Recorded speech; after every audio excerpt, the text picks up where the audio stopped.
반갑습니다. 여러분 프로토 교수입니다. 스포츠 모든 경기를 매일 분석 및 조합픽 공유 중에 있습니다. 영상에 공개되지 않는 정보들로 정보방에 입장하시면 확인하실 수 있으니 참여를 희망하시는 분들은 영상 하단 고정 댓글 링크를 통해 아무 조건 없이 자유롭게 참여가 가능하니 많은 참여 부탁드리겠습니다.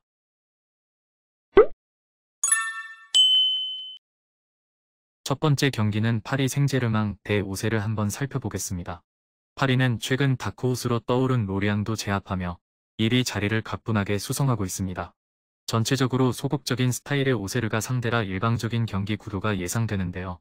애초에 상대 진영에서부터 수비 라인을 형성해 하프코트 경기를 펼치는 스타일이라 실점 리스크가 필히 따라올 수밖에 없는 구조라는 것을 염두에 둘 필요가 있습니다. 공격력은 말하는 것이 아까울 정도로 압도적입니다. 메시, 네이마르는 매 경기 60회가 넘는 패스를 최전방에서 진두지휘할 정도죠.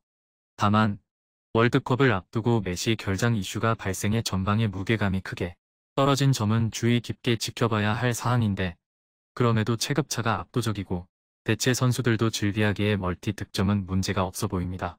오세르는 최근 투르아를 상대로 연속 득점 기록을 이어가며 무승부를 기록습니다.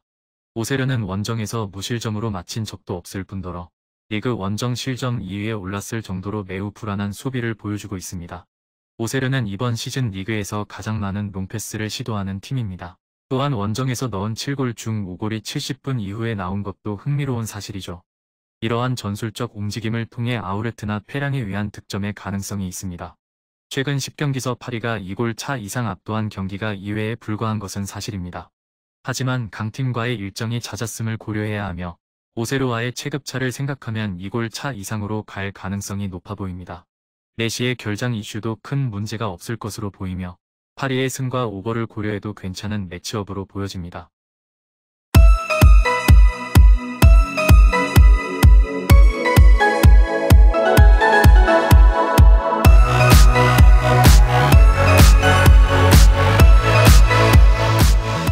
두 번째 경기는 마인츠 대 프랑크푸르트 한번 살펴보겠습니다.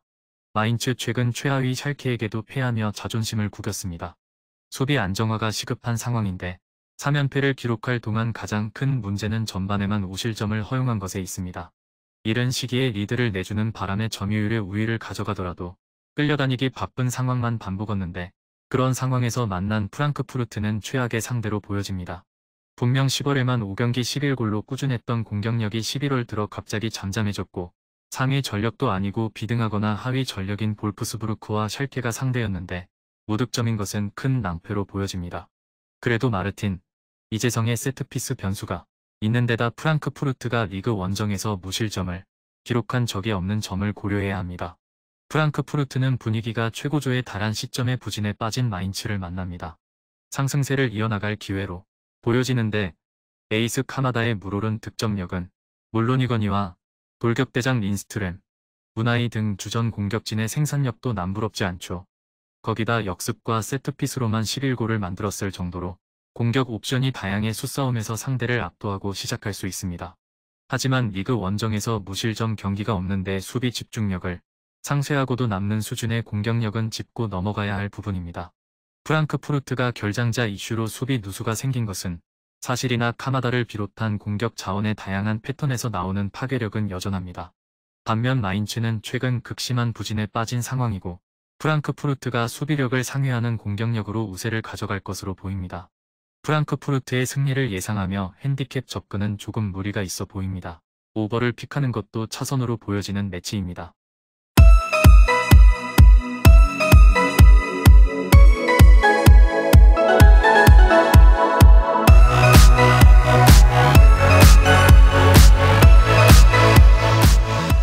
마지막 세 번째 경기는 브라이튼 대 아스톤 한번 살펴보겠습니다. 브라이튼은 최근 3연승으로 좋은 기세입니다.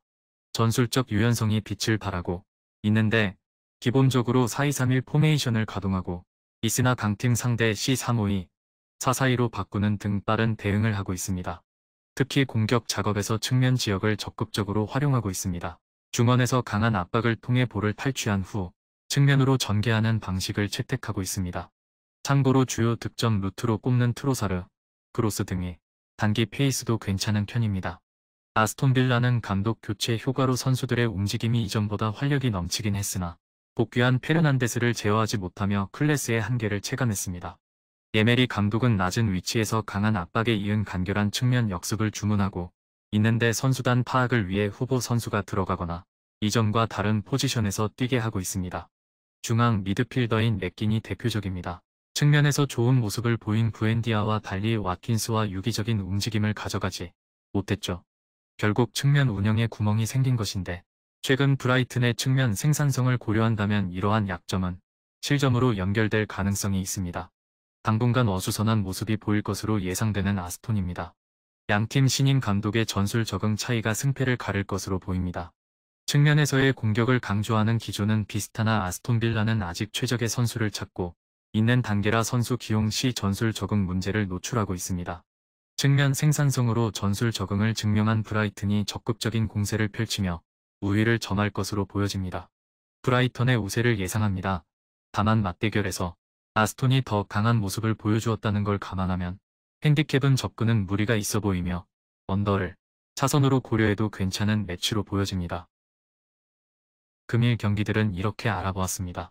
좀 더 다양하고 많은 정보를 원하시는 분들은 영상 하단 댓글에 링크 클릭 후 문의하시면 아무런 조건 없이 정보방 입장 가능하니 입장하셔서 정보 받아보시길 바라겠습니다. 그리고 영상에서 리뷰하지 않은 디테일한 정보와 조합픽은 매일 교수 정보방에서 공유하고 있으니 꼭 참여해보시길 권장드리며 이번 영상은 여기까지 하겠습니다. 시청해주셔서 감사드리며 늘 여러분들의 건승을 기원합니다. 감사합니다.